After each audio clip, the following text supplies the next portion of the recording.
Dis Bentek, j'ai pris le courrier. Il y avait ça dans la boîte aux lettres là. Saga, l'âge d'Hannibal. Ça te dit quelque chose, ça à toi? C'est un rapport avec Hannibal Lecter?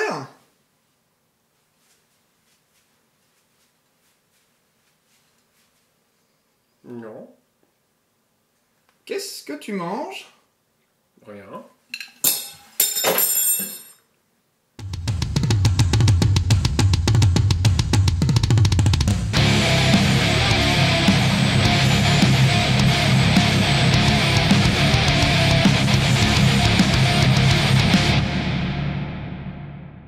Je précise ceci, c'est un props d'EGN, ce n'est pas un vrai bébé à deux têtes. Ah bon? Dans... Je suis déçu. Moi aussi. Comment ça, toi aussi? Non, ouais, ça va. Et oui, c'est le moment, c'est bientôt, c'est maintenant, c'est le moment du nouveau supplément Saga. Oui.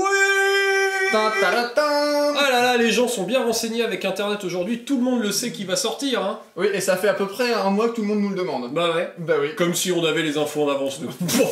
Non mais, vous nous prenez pour qui? Genre, on est capable d'avoir les trucs en avance. Enfin, non, vraiment, non. D'ailleurs, ce pseudo-bouquin n'est pas du tout arrivé en avance. N'est pas du tout arrivé en avance. Absolument pas. On vous propose aujourd'hui de vous présenter ce nouveau supplément. On n'a pas le bouquin final encore, parce qu'il n'existe pas encore au moment où on tourne.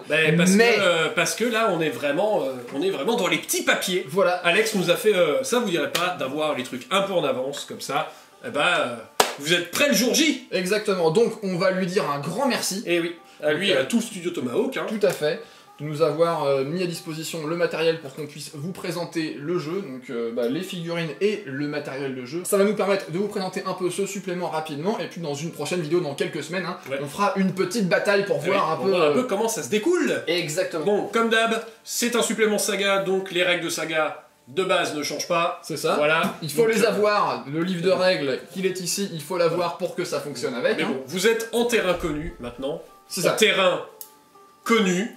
Rendez-vous pas en terre inconnue, vous êtes en terrain connu justement. Donc du coup, l'âge d'Hannibal, c'est quand, c'est quoi, c'est pourquoi? Nous sommes dans une certaine époque. C'est ça. Qui est genre 1500 à 1200, en 1857 je crois. C'est ça, c'est 1850. 1850. C'est avec Charlemagne. Ouais, voilà. Oui. C'est la Révolution française. Oui, parce qu'en fait, après la Première Guerre mondiale, tu vois, ouais. C'est ça, parce qu'après, ils ont inventé l'électricité. Ouais, voilà. Et puis Louis XVI, il a dit qu'il fallait faire la guerre au Saint-Empire romain germanique. Grosso merdo, à 1 ou 2 années près, j'ai envie de dire. C'est le moment où Mitterrand était président. Ouais, voilà, c'est ça, c'est exactement ça. Ouais. Et donc, notre niveau d'histoire n'est pas ouf. Très moyen, très moyen. Faudrait qu'on demande à quelqu'un qui s'y connaît en histoire prochainement. Mais je sais pas, on ne connaît personne.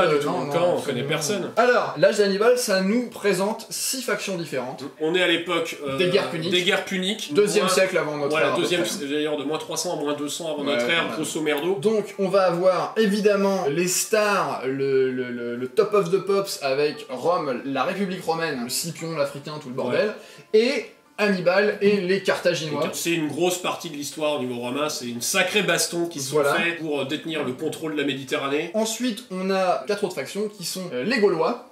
Parce qu'ils sont là. Ouais, voilà, si vous voulez jouer Astérix, eh ben c'est possible. Je vais le faire, je vais rajouter à mes unités de Scott des Astérix Obélix. Si vous savez où c'est qu'il y a des figurines Astérix Obélix à la bonne taille. Oui, c'est bien, on sait jamais. Donc, on a les Gaulois, on a les colonies grecques, donc pas, techniquement c'est Magna Graecia, donc c'est pas la Grèce d'Alexandre parce qu'on est un peu plus tard, mais c'est les Grecs qui ont colonisé l'Italie, la Sicile, ce genre de choses-là. La Sicile. Bah oui, enfin... Les Grecs en Sicile Bah il y a eu Pyrrhus, Pyrrhus d'Épire, donc... si seulement on avait un prof d'histoire. Oui, il y a donc les Grecs, il y a les Ibères, ça n'a rien à voir avec un Ibermarché. C'est le nord de l'Afrique, les Ibères. Ils hibernent pas trop. Et que je de citadin. Oh oui. Oh la vache, joli. Oh la vache, celle-là. Merci, voilà. Ne faites pas ça, c'est pas Covid friendly. On s'est lavé les mains, mais d'ailleurs on se relavera les mains. Voilà. Et il y a les Numides. Ils sont mouillés. Je vais la garder pour plus tard. Ah, quel dommage. Tu as sué à grosses gouttes pour ne pas dire sur les Numides. Voilà. Tu sais ce que c'est un spécialiste des Numides? Oh putain. Un humide smat. Ah, j'en étais sûr, je la sentais. Je me suis dit, je serais parti avec un truc sur une carte postale, mais. C'est un mec qui collectionne les cartes postales de Numides. Oui, oui. Elle est pas mal quand même. C'est pas mal. Bien, maintenant qu'on a fait plein de jeux de mots sur les factions, revenons sérieux. Alors, c'est un supplément qui est dans la lignée de ce qui a été l'âge de la magie en fait, pour du nombre de factions et du fonctionnement des factions, dans le sens où dans l'âge de la magie, on avait plein de créatures surnaturelles, de trolls, de machins, de trucs. Donc là, évidemment, il n'y a pas de créatures surnaturelles, à part des éléphants, ce qui est quelque part une créature surnaturelle. À l'époque, c'était un peu surprenant. Putain, mais, t'imagines la gueule du mec, du Romain, qui est dans sa tour de garde, dans le nord de l'Italie, t'as la plaine du Pô par là, qui voit débarquer d'un côté où personne ne débarque, parce que c'est des putains de montagnes. Qui voit débarquer 3 éléphants décharnés, parce que les trucs, ils ont morflé les Alpes et qu'ils sont en train de mourir. Il est là en mode, qu'est-ce que c'est que cette sorcellerie? Mais chef, il y a un éléphant là. Il y a des chevaux. Ils sont méga malades, mais quand même méga grands. Et puis ils ont un très très grand nez. Ouais. Donc ce que je veux dire par là, dans le fait que c'est un supplément qui est assez similaire, c'est que contrairement à l'âge contrairement à l'âge des croisades ou à l'âge des vikings, les factions ont des fonctionnements qui sont un peu particuliers. Ceux qui jouent beaucoup Jomsviking, par exemple, dans l'âge des vikings, vont être un peu en terrain inconnu parce qu'il y a des mécaniques de ce genre-là, tant en termes de recrutement qu'en termes de fonctionnement de l'armée. Là, ils vont s'y retrouver. C'est pour ça que on va faire une petite présentation rapide des factions, histoire que vous puissiez bien apprécier en fait la complexité du truc. Un peu des factions et des quelques mécaniques supplémentaires qui sont venus rajouter un peu de fun. De fun. Je vais commencer par les Carthaginois, parce que ils sont là, ils sont de mon côté, les Carthaginois. Quelle est un peu la spécificité des Carthaginois du coup dans cette extension? Alors, outre le fait qu'ils ont des éléphants. Déjà ça c'est bien, madame. Des grosses bébêtes. Donc les éléphants déjà c'est très fort. Ça cogne vraiment fort. Et en plus, en termes de recrutement, on va devoir séparer les citoyens du contingent. Alors le contingent, c'est des provinces alliées qui combattent, qui sont intégrées dans l'armée, mais qui sont pas citoyens de Carthage, parce que les citoyens de Carthage, c'est des mecs qui avaient beaucoup de blé, et c'était pas beaucoup. Donc il va y avoir une partie qui sera des citoyens, et l'autre partie qui sera du contingent, et en fait, en fonction de l'appartenance de vos unités au contingent ou à la citoyenneté, les capacités du plateau des Carthaginois fonctionneront différemment. Certaines capacités vont fonctionner pour le contingent, d'autres vont fonctionner pour les citoyens, et il y en a même qui vont faire que ça va provoquer quelque chose dans le contingent quand ça se passe chez les citoyens et vice-versa. Voilà. Je vais juste donner un exemple. La capacité tactique combinée, c'est une capacité de corps à corps qui permet de retirer une fatigue d'une unité de citoyen ou de donner une fatigue à l'unité adverse si mon unité est une unité du contingent. Voilà, donc c'est des capacités qui fonctionnent pas du tout pareil. Et il y a aussi des capacités qui permettent, comme tu disais, d'interagir avec une unité de citoyens sur l'unité du contingent et vice-versa. Il y a un équilibre à chercher, il y a plein de choses à tester dans ce niveau, vraiment c'est assez sympa. Et de même, les capacités standards d'activation, au lieu que ce soit le standard garde guerrier levé, ce qui était l'activation de garde va pouvoir activer tous les citoyens, que ce soit des guerriers ou des gardes, et l'activation de guerrier va activer le contingent, sachant que les levés ne font pas partie ni de l'un ni de l'autre, donc elles s'activent normalement. Ça reste des troufiaux. Mais voilà, du coup il va falloir bien gérer sa composition pour que toutes les composantes de l'armée puissent bien interagir entre elles, ça va être important. Disons, la composition devient plus importante, il y a plus un travail en amont, comparé à par exemple une armée de vikings, où bah là tu fais plop, je prends mes points, je les mets, et puis c'est fait en 2 minutes. Là il faut un peu réfléchir quand même. Pareil, il y a une unité qu'on n'a pas sur la table, mais c'est les chars lourds, donc c'est encore une autre mécanique. Parce qu'à l'époque il y a pas mal de chars, il y a pas mal d'armées où vous verrez il y a beaucoup de chars. On va pas faire le tour de tout le plateau, vous allez découvrir ça quand vous aurez le livre entre les mains. Là on vous présente un peu les spécificités que le Tomahawk a imaginé pour rendre ces armées-là un peu spéciales. Exactement. Un peu goûtues. Je vais te laisser présenter les Romains. Les Romains, parce que moi du coup j'ai lu le plateau romain.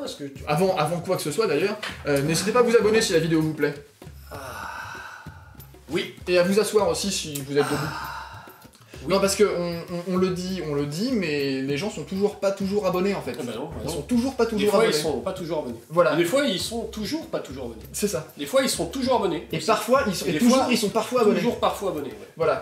Et il y en a d'autres qui mettent des pouces. Et ça, c'est bien, parce que les pouces, on aime bien. Voilà, c'est bien. Et puis, partagez la vidéo si vous aimez bien Saga, si vous aimez bien les péplums, l'Antiquité et tout ça. Vraiment, c'est votre moment. C'est maintenant, les gars. C'est maintenant. Faut y aller. C'est maintenant, faut y aller. Faut partager. Sortez donc les Romains, les Grecs et compagnie. Exactement. C'est le moment de racheter les Gugus, d'avoir une bonne excuse pour le faire encore une fois. Parce que tu pensais que t'avais fini, mais non. Et puis, si une fois que t'as acheté ton armée, il te reste toujours un petit peu de sous, tu peux faire un tour sur notre Utip pour nous soutenir si t'as envie qu'on continue à faire des vidéos, parce que nous, ça nous aide à produire des vidéos de meilleure qualité. Et il y a du merch aussi. Il y a du merch aussi, ouais. Il y a des magnifiques et puis il y a des t-shirts, voilà. Il y a des tasses. Ouais, des tasses. Et on a des partenaires aussi, d'ailleurs ce magnifique tapis Crank Wargame. Eh oui, il est beau, il est doux, il est souple, il est tout à fait disponible dans la boutique de Crank Wargame. Enfin, je crois. Avec le magnifique code TGOJ qui donne 10% de réduction. Et puis il y a plein d'autres trucs de merch dans le... Voilà, donc, de toute façon, il faut toujours lire la description, il y a toujours plein de bonnes infos dedans. Et j'en profite encore une fois pour remercier tous les tipeurs qui nous soutiennent, parce que c'est grâce à eux que l'émission s'améliore progressivement en termes de qualité évidemment, et de contenu, de figurines, etc. Mais pas du tout en termes d'animateurs. Alors ça non, ça... va falloir sortir les chéquiers les mecs. Hein, D'un coup ils reçoivent de l'argent. Je viens de me rappeler d'une réplique de Rasta Rocket et je vais te donner $1 pour que tu la fermes. D'accord. On va avoir une avalanche de... Ta gueule. Oui, c'est le nom de la chaîne. Et puis, si tu veux te procurer l'âge d'Hannibal, eh bien tu peux passer par notre lien affilié Philibert qui est dans la description.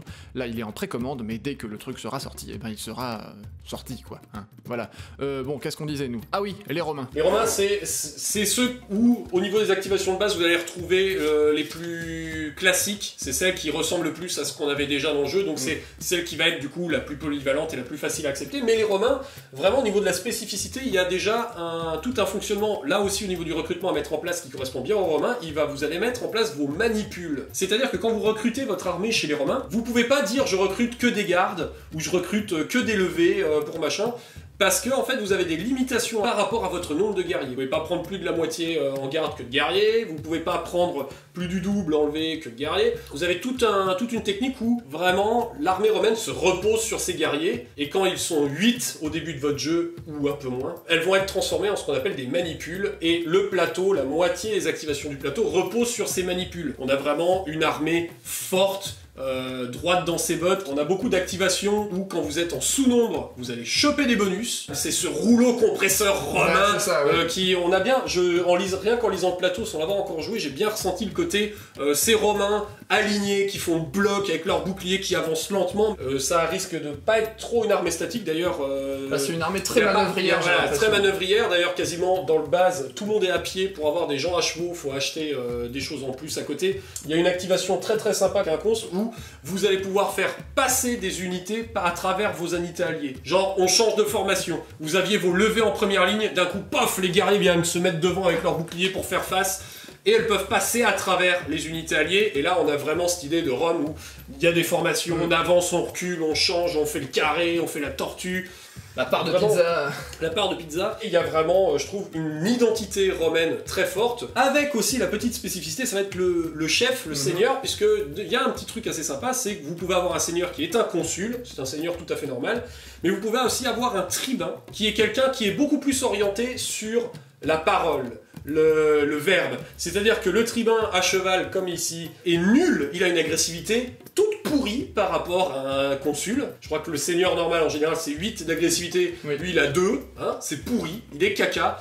Par contre, il active le double d'unité avec vos ordres. Les gardes, ils peuvent sauter depuis genre beaucoup plus loin pour venir se suicider à votre place. Donc vraiment, c'est une unité qui va être à protéger, mais qui peut vraiment permettre une logistique beaucoup plus avancée chez les Romains. Et ce qui est bien, c'est que je trouve que ça représente bien l'idée qu'on se fait. Le fonctionnement de l'armée romaine de cette époque-là. Donc la première ligne avance, enfin les Velites lancent leur javelot, et ensuite t'as des lignes de Hastati. Alors la première ligne engage le combat, quand ils sont fatigués, hop, ils se décalent, ils reculent, l'autre unité... On a une autre qui temporise... Voilà, c'est ça. Alors, petit disclaimer, tout ce qu'on dit là, c'est à la lecture du supplément. Voilà, on l'a pas encore joué. Hein. Quand on va jouer, on verra bien ce que ça donne, mais rien que sur la lecture, on a vraiment ressenti un travail de fond sur les armées, où vraiment c'est ok, on veut coller au style stratégique que pouvaient avoir à l'époque ces genres de factions. Je vais juste passer un peu aux Gaulois pour faire un petit récap de cette faction. Non. Alors les Gaulois, on est sur... Les Gaulois réfractaires. On est sur du Gaulois réfractaire. Là, il est très réfractaire. Révolte! Les activations sont standards en termes de capacités communes. Ce qu'il y a, la mécanique des Gaulois, c'est la mécanique d'exaltation. Tu vois, par exemple, là, Fureur gauloise, on a des petits torques hein, en bas de l'activation. Donc en fait, ces petits orques, ce sont des points d'exaltation. Parce que les Gaulois, on est sur des Celtes qui sont un peu dans le combat, enfin l'exaltation du combat, etc. C'est un truc se rapprocher des dieux. Voilà, on est pour les dieux, tout ça, voilà. c'est vraiment... Donc ce qui se passe, c'est qu'ils vont gagner des points d'exaltation, chaque unité va gagner des points d'exaltation, comme on peut gagner des points de fatigue pendant la partie. Ce qui se passe, c'est qu'en fait, quand je choisis d'utiliser une capacité dans le mode exaltation, elle va être encore plus forte. Simplement, quand j'arrive à 3 points d'exaltation maximum, il me semble que c'est le maximum. En gros, on peut pas avoir non plus des milliards. On peut pas les cumuler pendant 5 ans. Quand on arrive au maximum, notre unité compte comme étant mercenaire. Et du coup, elle peut plus être activée, elle peut plus utiliser les capacités avancées. Donc elle se fatigue spirituellement. Voilà, c'est-à-dire que il faut avoir tout l'équilibre entre à quel point je vais attaquer et à quel point je vais attaquer à outrance pour dépenser mon exaltation. Voilà, et puis après, du coup, je suis inefficace. Voilà.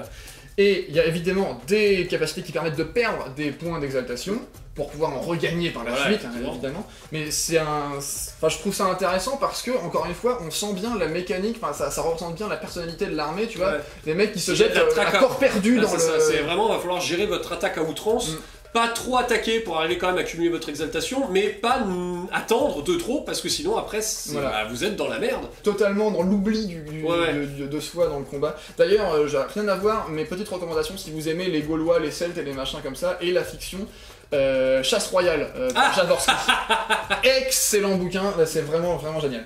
C'est marrant parce qu'en lisant le plateau, je me suis dit, ah mais oui, carrément ça colle à fond en fait, tu vois.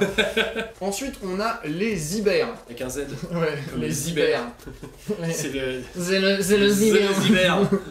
On les abordit. Alors, les Ibères, eux, ils sont un peu plus standards, entre guillemets. À la petite exception qu'ils ont des points de guérilla. En fait, ils vont gagner, grâce à leur capacité, des pions de guérilla, comme un peu les pions de colère des Jomsviking dans l'âge des Vikings. Donc on va les cumuler après de notre plateau. Je crois que le maximum c'est 10. Et en fait, ils peuvent les utiliser à la place de leur réserve d'activation, donc ils n'ont pas de réserve d'activation, mais ils peuvent dépenser 2 points de guérilla pour activer une unité pendant le tour adverse. Là, on est sur la tactique de harcèlement. Ah, c'est la guerre, comment ça s'appelle, la guerre asymétrique à fond les ballons, quoi. Et ça, encore une fois, c'est vachement intéressant parce que voilà, c'était un peuple qui était spécialiste de la guérilla. Et là, on s'en rend bien compte en fait du fait qu'ils peuvent juste dire ok, j'ai 10 points de guérilla. Ah ouais. Vas-y, tu joues. Attends, je vais te casser les couilles, je vais te niquer ton plan magnifique parce que je vais venir te harceler de partout. C'est ça, exactement. Et c'est vraiment ça vient piquer un peu dans tous les sens.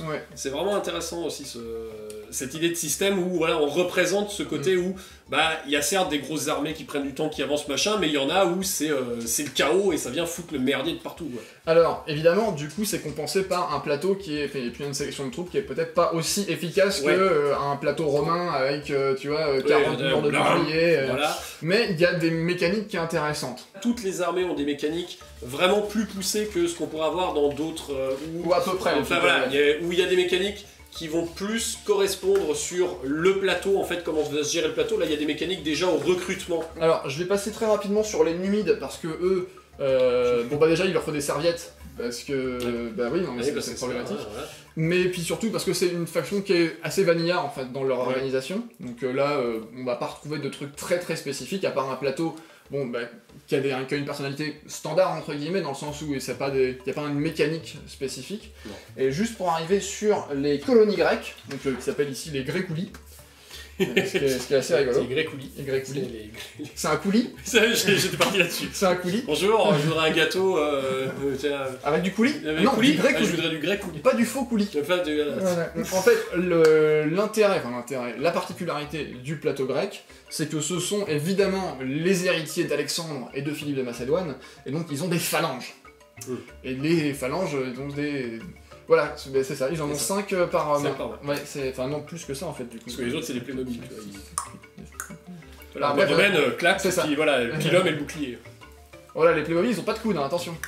Ouais mais alors, il faut être... Non mais c'est-à-dire qu'il reste bendé quoi. Ah oui. Il soit plus...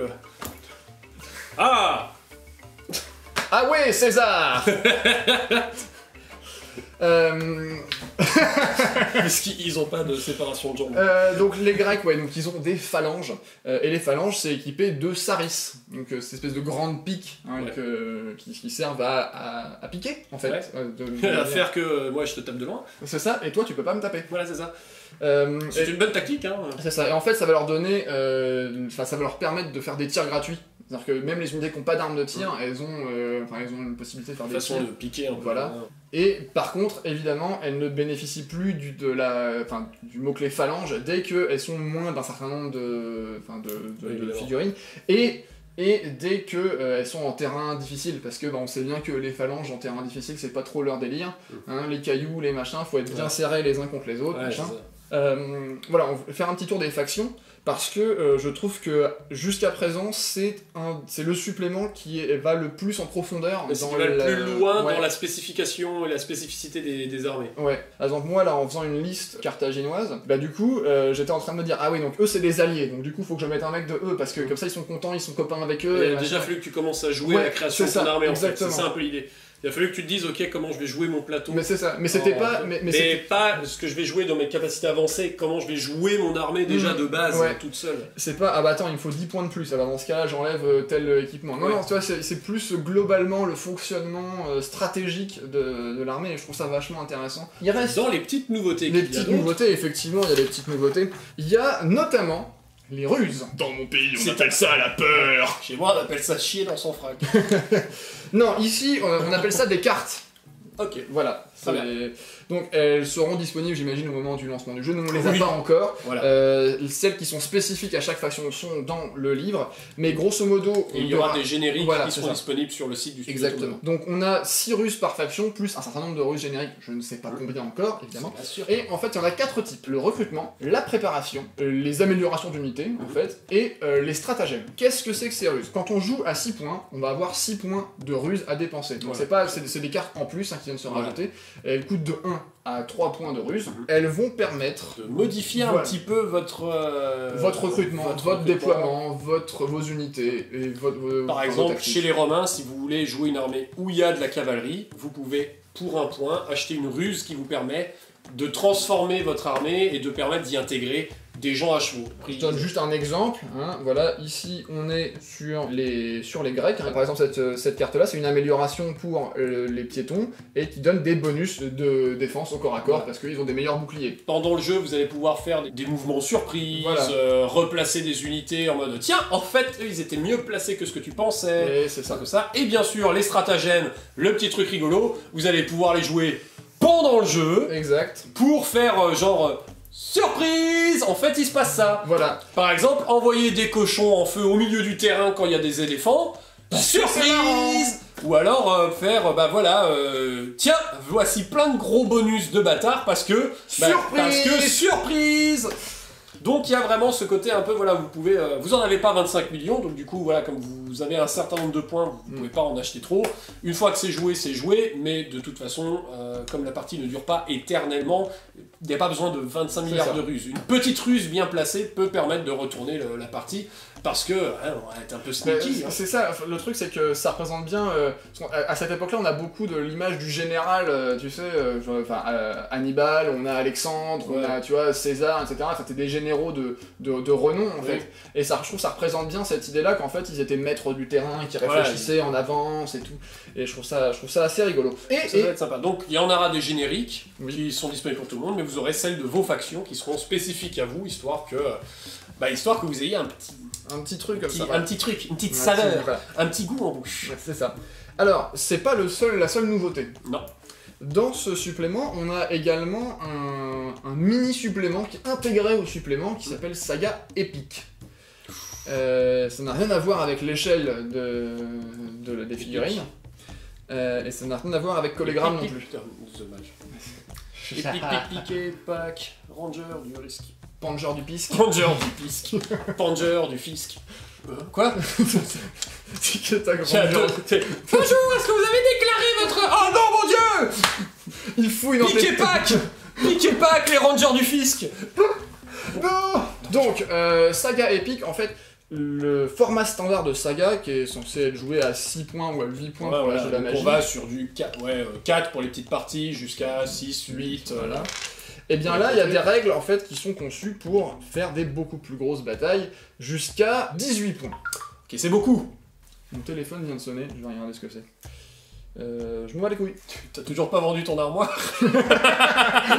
Bonjour, je prends votre armoire. Ah donc non, 18 points. 18 points, c'est beaucoup, c'est 3 fois ça en fait. C'est 3 fois ce qu'on a sur le terrain. Donc là, ça va être joué sur une table de 180 par 90, donc on va être 2 tables, enfin avec un supplément en fait d'à côté. Parce que sinon ça rentre pas sur le... Même ça va être une grande taille, mais ça va être bien rempli sur le terrain. Voilà. Et c'est un mode de jeu qui est compatible avec n'importe quel autre supplément et n'importe quel autre univers. Ça c'est bien. Voilà. Ça c'est bien. C'est-à-dire que voilà, vous avez déjà toutes les anciennes extensions, vous pouvez d'office vous dire ok, ben, je vais adapter et hop, c'est parti. C'est ça. Donc c'est sympa. C'est toujours sympa de la part du studio Tomahawk de encore penser toujours aux anciennes extensions pour dire ok, elles continuent d'évoluer avec les nouveaux. Et donc, comment ça va marcher? En fait, chaque armée sera divisée en bandes de 4 à 6 points. Alors après, c'est vous qui décidez de combien de points vous allouez à quel contingent, à quel groupe d'armées. Sachant qu'en fait, le but du jeu, ça va pas être de wipe totalement l'ennemi, ça va être de démoraliser au moins 2 de ces bandes. Ouais. Donc on va avoir 3 groupes. Et si on en met 2 en déroute, on a gagné. Donc il faut bien gérer, parce que ça va dépendre en fait du nombre d'unités. En gros, une fois qu'un groupe d'armées a perdu une unité, au début de chaque tour, il va falloir faire un test de déroute qui se fait en lançant un D6 et en faisant égal ou moins que le nombre de dés saga que ce groupe d'armées va générer. Au-delà, c'est la déroute, donc ça ne va pas, ils sont démoralisés, machin. Et dès que 2 groupes d'armées sur les 3 ont été démoralisés, l'adversaire a gagné. Voilà, donc on n'est pas sur, on est sur de la baston, mais on est sur du semi-management de baston. C'est ça. Où c'est que je mets mes points forts, où c'est que je mets mes points faibles, où c'est que je temporise. Voilà. Et en plus de ça, on va avoir des cartes tactiques, entre guillemets, qui vont rentrer en jeu, sachant que ce mode de jeu est prévu pour être joué à plusieurs de chaque côté de la table. Parce que du coup, comme vous êtes séparés en plusieurs contingents, c'est facile de jouer en 3 joueurs contre 3 joueurs, puisque vous vous séparez les contingents et vous vous coordonnez comme ça entre contingents. C'est exactement ça. Et on peut même avoir ce qui se faisait beaucoup à l'époque des wargames à l'ancienne, donc 3 contingents qui sont chacun dirigés par un sous-commandant, et puis un général qui lui ne commande personne, à part les 3 généraux qui jouent. Donc voilà, faire des conseils de guerre, alors attends, ça peut être sympa d'avoir, vous avez un big chef qui vous dirige un peu, qui gère son plan général et qui va venir vous filer des cartes un peu, tout ça, machin. Genre, ok, on va gérer là-dessus, machin. C'est ça. Donc il y a tout un jeu de responsabilité derrière qui peut être assez cool. Et là, du coup, on se rapproche plus du wargame tactique à l'ancienne, tu vois, vraiment réfléchir en position stratégique plutôt que, alors je perds 2 mecs, je t'en inflige 3, enfin tu vois, on est plus là-dessus. Quand t'as 18 points de troupes sur la table, tu fais bon bah les cavaliers ils vont tous par là. Voilà, donc on est plus sur un truc à grande échelle, et je trouve que c'est assez bienvenu, mais après c'est sûr que ça va prendre beaucoup plus longtemps. Ah oui, vous êtes plus sur votre bonne partie de week-end, voilà, c'est ça. Une fois de temps en temps, pour se faire un bon kiff, on est plus sur de la partie friendly de soirée. Oui, ça c'est sûr. Là, de toute façon déjà, la partie elle dure 8 tours. Si vous voulez voir ce genre de partie-là... on va trouver, en fait on va se faire, quand dans les gros matchs e-sport ou des choses comme ça, machin, on va monter chacun une équipe, Vux versus Bentech, et on va être chacun les deux en haut, ok, fait par là, machin, on a nos 3 petits commandants. Ça se réfléchit, Je sélectionne des gens des grognards d'Alsace. Damn it. Je vais appeler Greg de Hobby Shop pour qu'il ramène avec l'équipe. Merde. Non mais ça peut être marrant, voilà. On verra si on arrive à organiser un truc comme ça quand le Covid aura fini de covider. On y réfléchit. Voilà, on a fait grosso modo le tour de ce supplément. C'est un peu nouveau aussi pour nous de présenter un supplément autant en profondeur. Donc dites-nous si ça vous plaît, laissez-nous un commentaire, parce que du coup si ça vous plaît pas, on n'en refera pas. C'est-à-dire qu'on fera autrement. Voilà. On ira peut-être moins en profondeur, on fera ça pendant une partie. Voilà, donc là c'était un essai, du coup. Et puis c'était un peu l'occasion aussi, puisqu'on l'a vraiment en avant-première, donc pour une fois on peut vous teaser sur ce qui va sortir en mode hey. Puis maintenant on va jouer pour voir si tout ce qu'on a, tout ce qu'on a dit, est-ce que vraiment ça marche, ou est-ce que est-ce qu'on est nul? C'est ça. Oui, c'est possible, c'est possible Ça, aussi. c'est C'est même très probable. En vrai, qu'on Ouais, soit non, très nul, ouais, c'est... Voilà. C'est pour ça que d'ailleurs, si on fait des équipes, on sélectionne des gens pour jouer à notre place. Ah bah oui, oui. On est trop nuls, nous. Comme ça, on peut reporter la faute sur eux. Ouais, c'est ça. Oh là là, t'as pas fait ce que je t'ai dit, mais t'as dit de la merde. Oui, bah justement.